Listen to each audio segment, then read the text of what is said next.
नमस्कार. हवामान अंदाज आणि बातम्या या आपल्या यूट्यूब चॅनलमध्ये मी किरण वाघमोडे तुम्हा सर्वांचं स्वागत करतो. आज 18 मार्च सायंकाळचे 6 वाजलेत. पाहूयात आज रात्री आणि उद्या राज्यातील हवामान कसं राहील. त्या अगोदर जर काल दिवसाचं तापमान पाहिलं तर चंद्रपूरमध्ये 40.6 अंश सेल्सिअस, अकोला 40.1 अंश सेल्सिअस, वाशिम 40 अंश सेल्सिअस, बीड 40 अंश सेल्सिअस, सोलापूर 39.6, परभणी 39 अंश सेल्सिअस, गडचिरोली 40 अंश सेल्सिअस. म्हणजे राज्यात तापमान अजूनही 40 अंश सेल्सिअसच्या आसपास आहे. मात्र हलकीशी घट झाली किंवा विदर्भात जे काही तापमान आहे ते आता साधारणतः 38-39 अंश सेल्सिअसच्या आसपास राहायला पाहिजे आणि त्याच्या तुलनेत 40 अंश सेल्सिअस जाते. म्हणून आत्ता सध्या 2 अंश सेल्सिअसनीच वाढ आहे. त्यामुळे या ठिकाणी उष्णतेची लाट नाही आहे.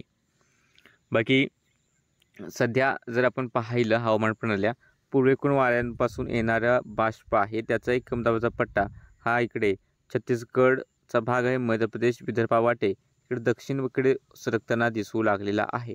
आणि याच सिस्टमच्या प्रभावाखाली येत्या काही दिवसात राज्यातील हवामानात बदल होईल.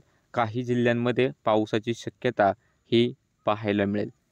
ते कोणते जिल्हे असतील आपण पाहूयाच. पण आज राज्यात जवळपास बऱ्याच ठिकाणी पूर्णतः स्वच्छ असं आकाश पाहायला मिळालं.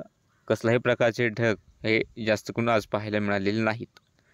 आणि पावसाचा जर आपण अंदाज पाहिला तर उद्या थोडीफार शक्यता दिसते की नागपूर, भंडारा, गोंदिया किंवा गडचिरोली किंवा अमरावतीचे उत्तरेकडील भाग या ठिकाणी स्थानिक पातळीवर जर का ढग निर्मिती झाली तरच हलका पाऊस होऊ शकतो, अन्यथा विशेष शक्यता नाही. राज्याच्या इतर ठिकाणी ढगाळ वातावरण होईल, मग तो मध्य महाराष्ट्र असेल किंवा मराठवाडा, पश्चिम विदर्भ. मात्र विशेष पावसाचा अंदाज उद्यासाठी या बाकी जिल्ह्यांमध्ये नाही किंवा कोकण किनारपट्टीला सुद्धा नाही.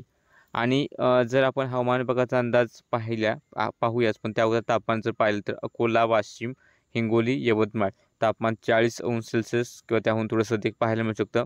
नागपूर, चंद्रपूर, गडचिरोली, अमरावती, बुलढाणा आणि जवळपास संपूर्ण मराठवाडा, सोलापूर आणि अहिल्यानगरचे भाग तापमान 38 ते 40 अंश सेल्सिअस दरम्यान पाहायला मिळेल.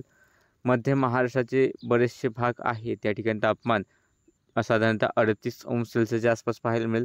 कोकण किनारपट्टीला हे तापमान 34 अंश सेल्सिअसच्या आसपास, किनाऱ्यापासून अंतर्गत असलेल्या भागांमध्ये हेच तापमान 38 अंश सेल्सिअसच्या आसपास पाहायला मिळेल.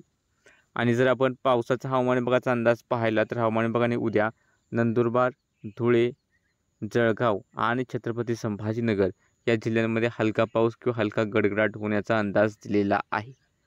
बाकी सध्याच्या अंदाजामध्ये इतकंच. दररोजच्या हवामानाचे अंदाज पाहण्यासाठी चॅनलला सबस्क्राईब करा, व्हिडिओ लाईक आणि शेअर करायला विसरू नका.